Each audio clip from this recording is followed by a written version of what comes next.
Il y a de cela plusieurs générations, dans un petit village niché au pied des montagnes d'Afrique centrale, une grande fête de Noël était organisée chaque année. Ce jour-là, tous les enfants et jeunes du village se rassemblaient autour de l'arbre sacré, décoré avec des lanternes faites de calebasses et d'étoiles tressées en feuilles de palmier.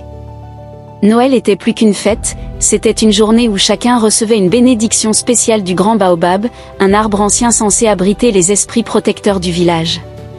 Mais cette année-là, quelque chose d'étrange allait se produire. Alors que les jeunes se réjouissaient, chantant et dansant autour de l'arbre, une violente tempête se leva soudainement. Le ciel, habituellement clair et lumineux en ce jour de fête, devint sombre. Des éclairs jaillirent, et un vent furieux se mit à souffler. Les anciens, inquiets, racontèrent que cela n'était pas une tempête ordinaire. Ils murmuraient qu'un ancien esprit oublié, le Nzuri, gardien des étoiles de Noël, avait été offensé.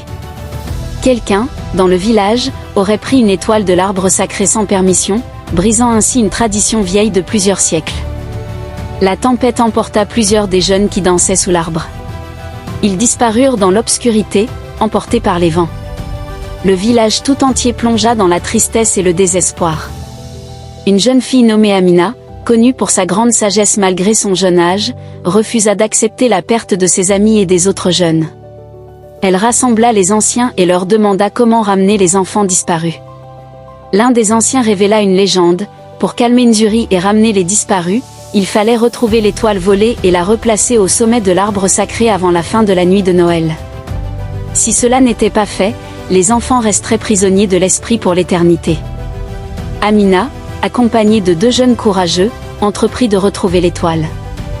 Le chemin était semé d'embûches, ils durent traverser la forêt des ombres silencieuses, où des esprits tentaient de les égarer, et affronter la rivière de l'oubli, qui effaçait la mémoire de quiconque tombait dans ses eaux. Guidée par son courage et sa détermination, Amina trouva finalement l'étoile, brillamment cachée dans une grotte gardée par une hyène mystique. Elle la récupéra en prouvant la pureté de son intention et son amour pour ses amis disparus.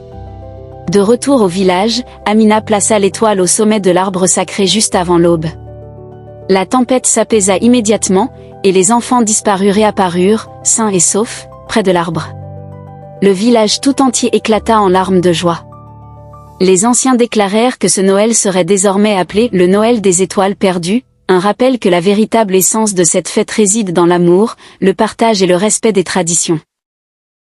Amina devint une héroïne pour sa bravoure, et son histoire est encore racontée aujourd'hui pour inspirer les générations à protéger ce qui est sacré et à ne jamais abandonner ce qu'on aime.